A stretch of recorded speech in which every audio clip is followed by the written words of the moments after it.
This is a chicken, under the bright white light, in a small, tight cage full of smelly poop. It looked around. It wasn't quite sure what all this was about, but it knew somewhere in its head that if it stayed here, bad things would happen. One day, it noticed a small hole in the ground, covered in dirt. It shoved the dirt out of the way and squeezed itself into the hole while no one was looking. It led to a long, dark pathway. The chicken walked through it. After a few long hours of walking, it came to a place with hundreds, maybe even thousands of its fellow chickens being hung down. By the time it realized, all of the chickens were bleeding and were without heads. The chicken didn't know exactly what had happened, but it looked pretty painful. Well, I don't want to be like that, it thought.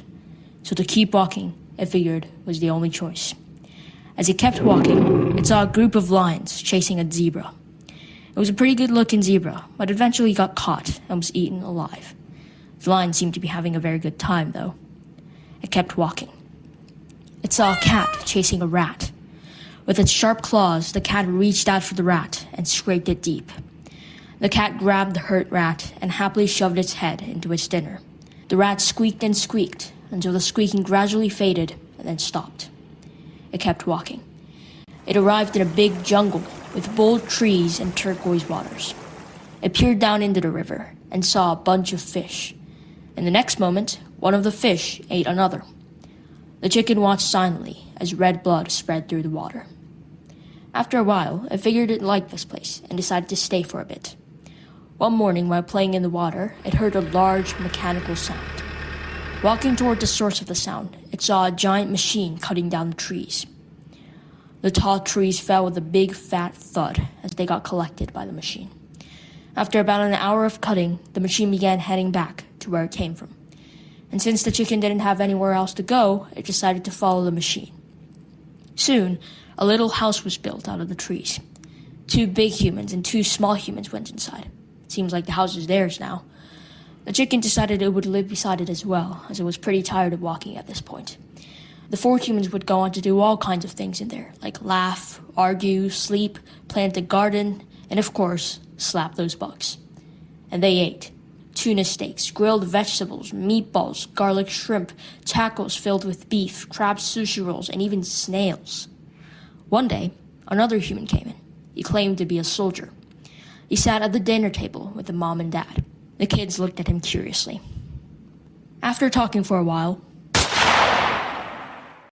a loud noise rang out. Blood spurted out across the room, and the dad fell to the ground. The soldier left. The kids screamed.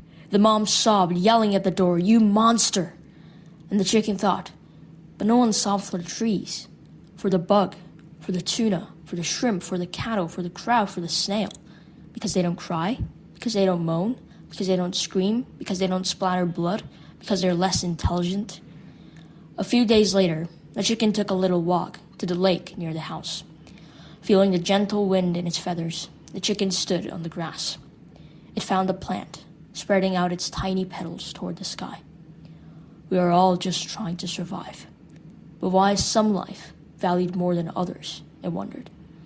The chicken looked out over the lake. Maybe, even on this silly planet where one must kill another in order to survive, there's hope in thinking that silliness itself might be what will push us forward to be better, and just maybe to be kinder to other lives. The important thing is to never forget the silliness of it. The chicken looked up and slowly spread its wings toward the sky.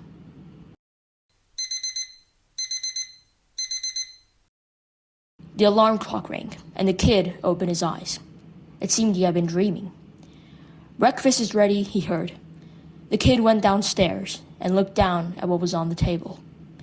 His mom, putting on her coat and getting her shoes on, said, "Honey, Mom's going to work, but make sure to eat your chicken sandwich while it's still warm, okay?"